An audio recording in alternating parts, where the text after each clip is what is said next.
PT Medco Energi Internasional Tbk atau emiten dengan kode saham MEDC secara resmi menerima perpanjangan periode produksi lapangan Buah Luang Blok B838 di Teluk Thailand melalui anak usaha mereka. Perpanjangan masa produksi ditetapkan hingga 23 Oktober 2035.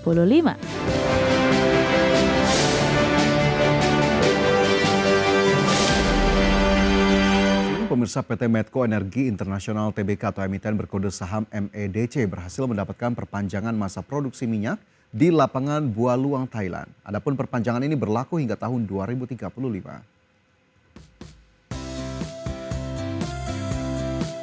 PT Medco Energi Internasional Tbk atau emiten dengan kode saham MEDC secara resmi menerima perpanjangan periode produksi lapangan Buah Luang Blok B838 di Teluk Thailand melalui anak usaha mereka, yaitu Medco Energi Thailand atau Buah Luang Limited dan Medco Energi Thailand IMP Limited.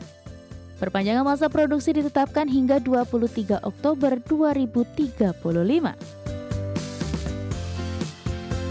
Direktur Utama Medco Energi Roberto Lorato menyebut baik keputusan ini karena dianggap menguatkan komitmen perseroan terhadap keunggulan operasional dan pengembangan berkelanjutan di Thailand.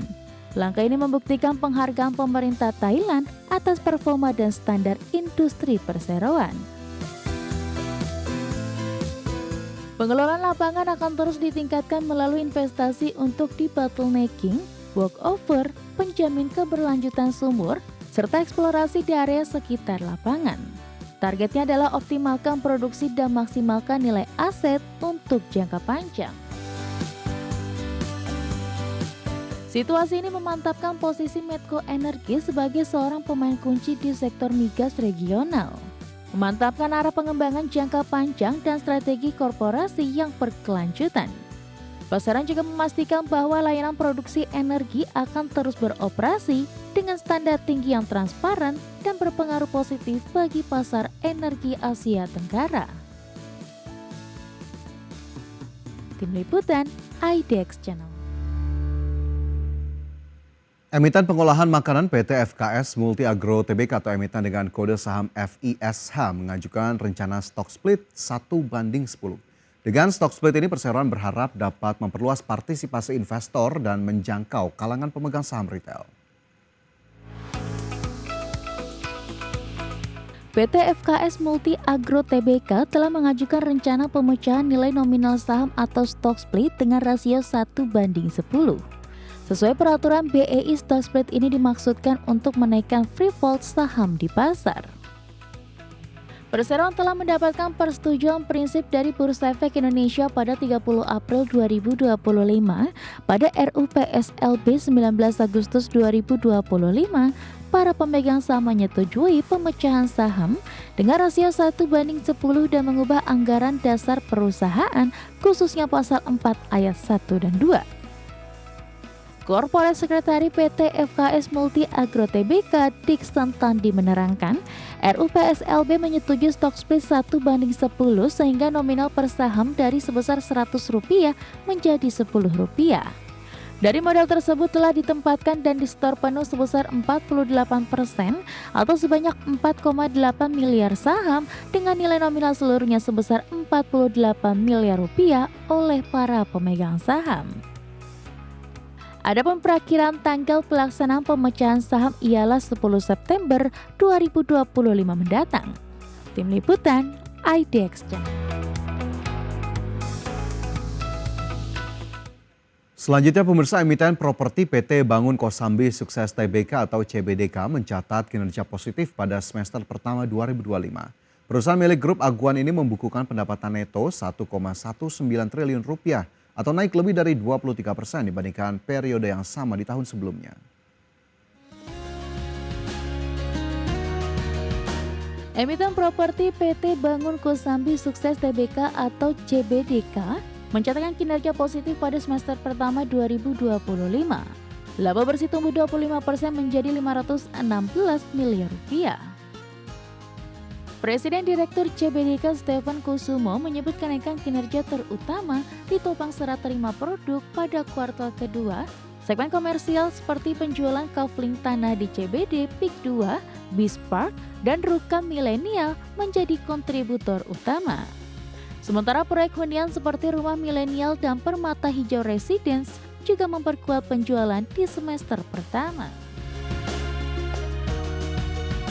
Meski kinerja keuangan melesat, marketing sales atau pra-penjualan CBDK baru tercapai 294 miliar rupiah, setara dengan 15% dari target 2 triliun rupiah tahun ini. Dari jumlah tersebut, 84% masih didominasi penjualan lahan komersial. Analis menilai pencapaian yang masih rendah ini wajar mengingat pasar properti semester pertama cukup tertekan faktor makro. Adapun hingga akhir Juni 2025 total aset CBDK tercatat 22 triliun rupiah, naik 8% dibandingkan akhir 2024. Kas dan setara kas juga meningkat signifikan 31% menjadi 4,6 triliun rupiah. Para analis percaya tren penjualan komersial akan tetap menopang pertumbuhan meski konsumen lebih selektif dalam berinvestasi properti tahun ini. Berbagai sumber, IDX Channel.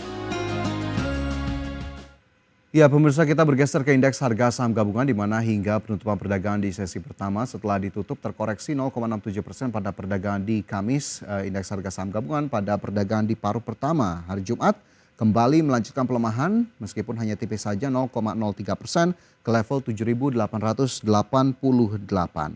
Indeks harga saham gabungan terpantau sempat menguat ke level tertinggi di 7.913 meskipun tidak mampu bertahan di zona penguatan dan harus berakhir di level 7.888. 284 saham melemah, 398 saham menguat dan 274 saham lainnya bergerak stagnan.